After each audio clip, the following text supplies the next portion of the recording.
I watched the documentary, which was actually made by Alex Gibney, who I won an Academy Award with, actually, who I used to work with. He's like one of the most renowned documentarians in the world. And he made a documentary called The Inventor for HBO that was great. And I watched that and I actually wanted more. And somebody told me the podcast is called The Dropout, right? Yes, yes. And LA, before COVID, you used to spend a lot of time driving. And that's when I listened to my podcasts. And I listened to that in a week. And it's quite long, but God, it's amazing. She talks like this. I mean, do you want to explain to people, if they don't know what the story is, just quickly? So she had come up with this scientific model blood test. for blood tests for determining if you're ill, right? It was an instant result blood test.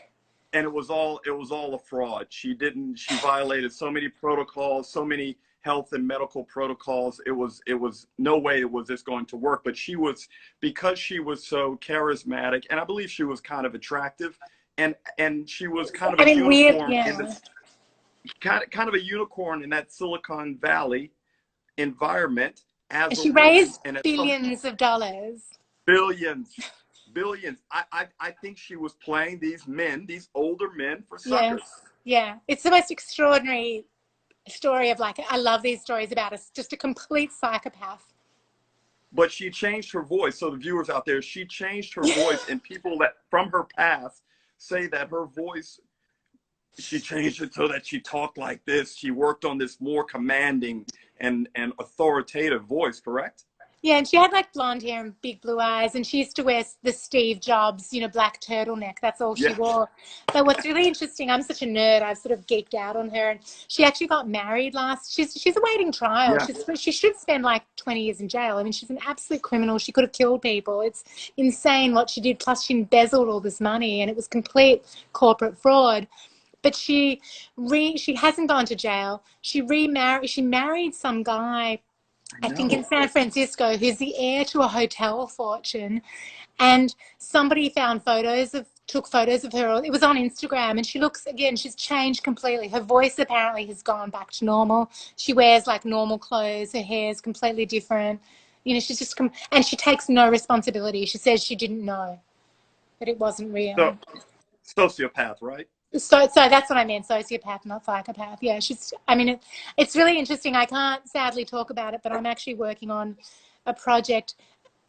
It's not in the same field, but it's a similar story. Somebody who this huge Ponzi scheme basically, and it's just, I think they managed to cheat people out of about $15 billion globally. It's fantastic.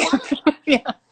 These stories are amazing, and because of the internet and because of technology, I feel like people want to invest. People believe they can make money quickly, and I don't know. That's what we're sort of looking into. There's this almost cult about.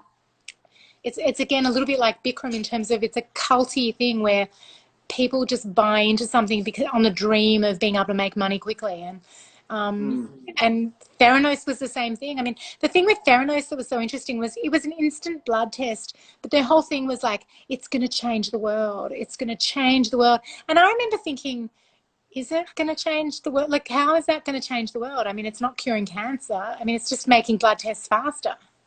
And I mean, it's like, okay, I'm sick, or I've got, I'm low on, I'm like, okay, now what? But it's not saving them. That's what I'm saying. It's not that they invented a cure for cancer. They just took something that existed, a blood test, and made it instant instead of taking 24 hours. So how does that change the world? But nobody, they hired the Apple people that made all the Apple commercials, and they had all these slick commercials, and people just believe stuff. It's really interesting.